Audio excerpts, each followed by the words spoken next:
apakah memang Anies efek itu lebih besar daripada PKS-nya, atau PKS justru masih besar efeknya dibanding Pak Aniesnya? Saham Anies adalah Demokrat, Nasdem, karena dianggap kadernya Nasdem. Kemudian Demokrat maksud saya Nasdem yang pertama kali mendeklarasikan Anies, jadi Anies adalah bagian dari kader Nasdem, Nasdem adalah Anies. Maka dugaan saya justru yang akan paling banyak merasakan efek dari ini adalah Nasdem.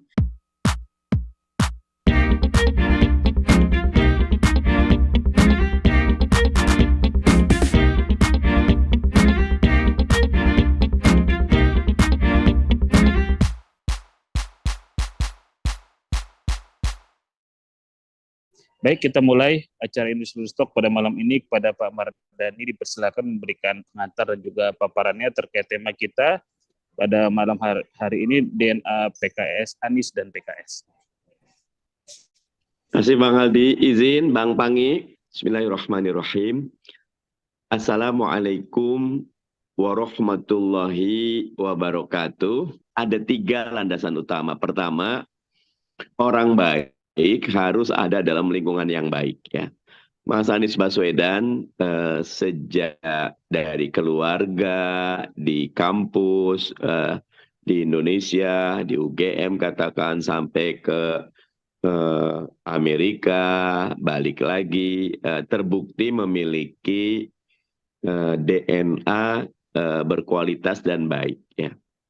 Partai Keadilan Sejahtera juga punya niat, ya. Kalau di anggaran dasarnya Bang Pangi, kita itu punya tujuan mewujudkan cita-cita nasional, ya, sebagaimana termaktub dalam pembukaan Undang-Undang Dasar 1945, ya, yaitu melindungi segenap bangsa dan seluruh tanah tumpah darah Indonesia, memajukan kesejahteraan umum, mencerdaskan kehidupan bangsa, dan ikut serta dalam perdamaian dunia. Ketika Pilkada DKI, perkenalan awal secara formal dan ofisial Mas Anies sama PKS, saya agak beruntung tuh Bang Pangi, karena ada di the center of, bukan turbulen ya, the center of process lah gitu loh, karena mendampingi Mas Anies bersama Bang Sandi, ya. Bersyukur dengan pertolongan Allah dan bantuan dari seluruh warga DKI dan juga seluruh masyarakat, Mas Anies, Bang Sandi bisa memenangkan kontestasi Pilkada DKI 2017.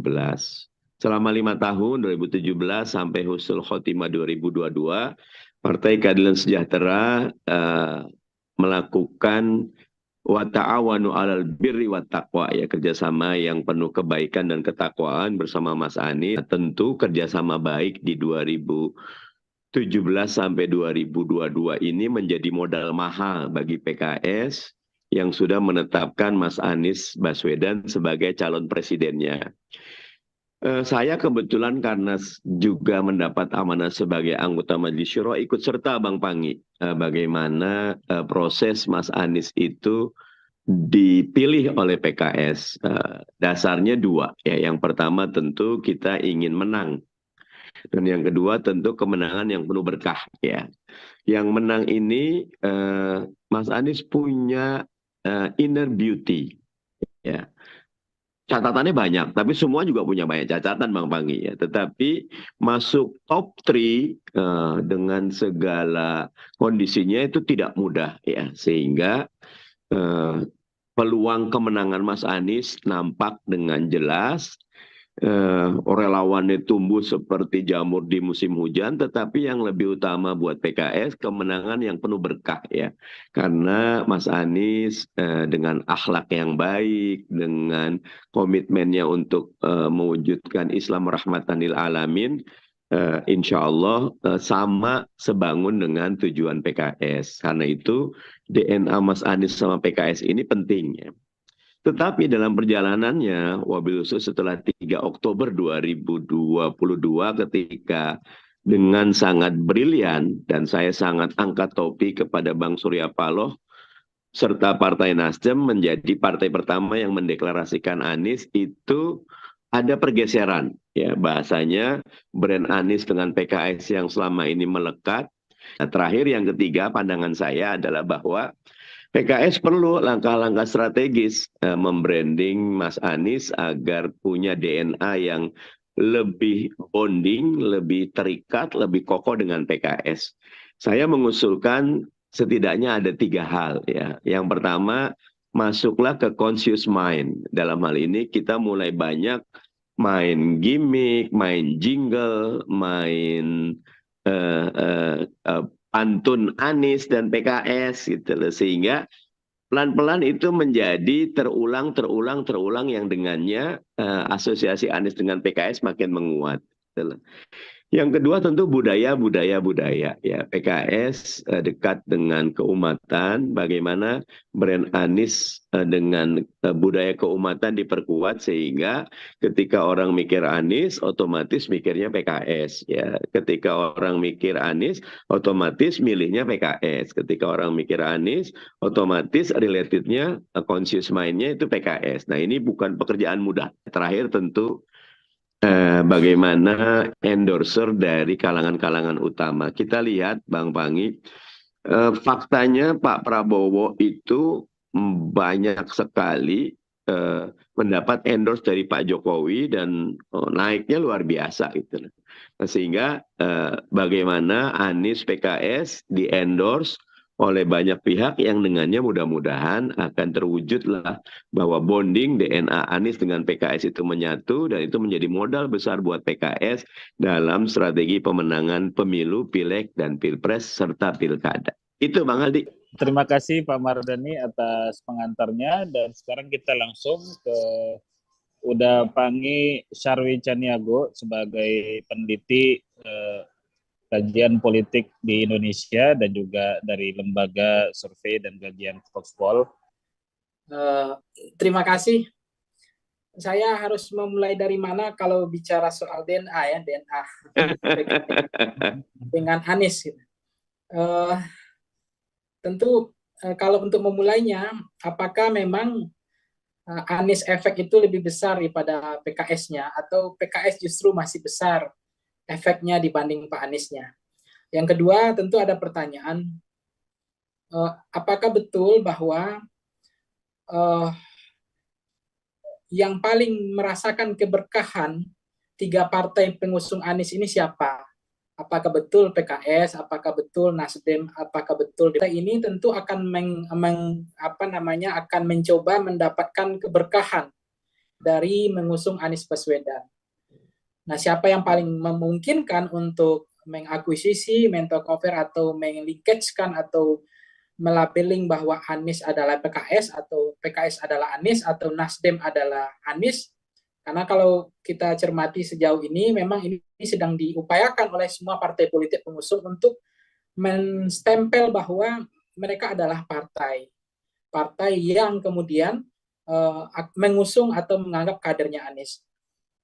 Nah, kalau melihat total efek yang selama ini, memang di hasil-hasil riset selama ini, bahwa ketika calon presiden itu diusung, maka ada 2 model. Model pertama adalah, apakah betul bahwa suara pribadi Pak Anies nanti lebih besar jumlahnya dibandingkan dengan jumlah suara partai pengusung? Tentu hasilnya akan ada 2 hal. Boleh jadi nanti suaranya pribadinya Pak Anies lebih besar dibandingkan partai pengusung. Atau model kedua, jumlah partai pengusung nanti akan lebih besar suaranya dibanding suara pribadi Pak Anies.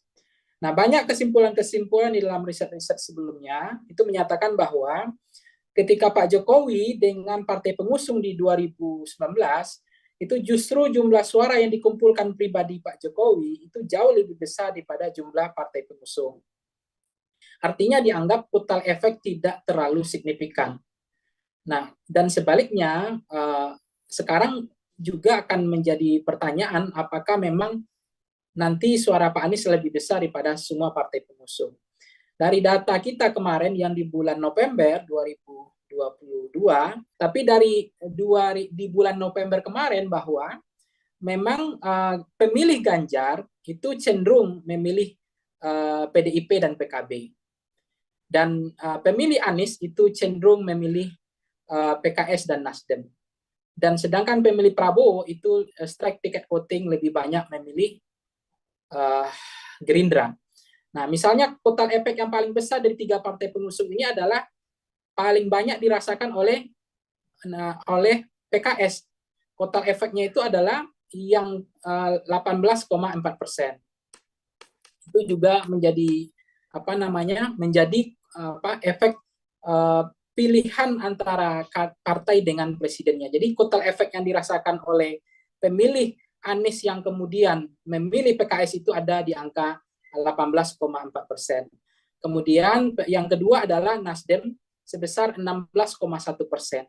Dengan data ini menunjukkan bahwa memang dari 3 partai pengusung pada bulan November kemarin itu yang paling besar efek bahwa pemilih Anies itu lebih cenderung DNA-nya itu memilih PKS. Jadi mereka cenderung pemilih PKS itu memilih Pak Aniesnya, itu membuat bahwa memang PKS sudah pada jalur yang benar. Yang menjadi problem, mungkin Prof. Firman juga bisa mengulas nanti, kesalahan atau membuat partai itu mau dimatikan itu adalah ketika pemilih partai atau grassroots itu tidak sejalan dengan garis yang diputuskan oleh DPP. Jadi DPP atau elit penentu di partai politik tidak ikut garis selera grassroots-nya, pemilihnya. Nah, tapi problemnya ada juga partai yang terlalu, menurut saya mungkin tidak membunuh partainya, tapi ada kecenderungan mereka tidak ikut garis partai pemilihnya nanti, itu yang dikhawatirkan. Pertanyaannya kenapa kemudian pemilihnya tidak ikut garis partai? Karena memang basis grassroots pemilihnya itu tidak cenderung kepada calon presidennya. Maka kalau kemudian partai-partai pengusung ini tidak hati-hati apabila berbeda keputusan DPP dalam mengusung, misalnya PKB itu misalnya cenderung ke misalnya ke Ganjar, tiba-tiba PKB nanti memilih ke Anies, maka dalam konteks itu tentu saja pemilih PKB akan tidak ikut garis partai yang sudah diputuskan oleh DPP. Maka dalam hal dua ini ada 2 risiko. Pertama adalah merugikan elektabilitas partainya karena potensi pemilihnya split, tidak ikut garis partai. Karena tidak membaca apa yang menjadi selera, kehendak, intensitas, dan arah dari pemilih partainya. Artinya tidak mendengar apa arus bawahnya. Tapi ada nanti partai yang sebetulnya irisan pemilih partainya itu sama dengan calon presidennya. Maka itu yang disebut dengan mungkin efek dari keberkahan dari mengusung Pak Anies. Nah, tentu ini akan selalu berubah. Sekarang saya lihat ada kemungkinan datanya akan berubah. PKS juga mencoba mendekatkan bahwa PKS itu adalah Anies, Anies adalah PKS. Yang saham Anies adalah Demokrat, Nasdem. Karena dianggap kadernya Nasdem, kemudian Demokrat yang Nasdem yang pertama kali mendeklarasikan Anies. Jadi Anies adalah bagian dari kader Nasdem, Nasdem adalah Anies. Maka dugaan saya justru yang akan paling banyak merasakan efek dari ini adalah Nasdem.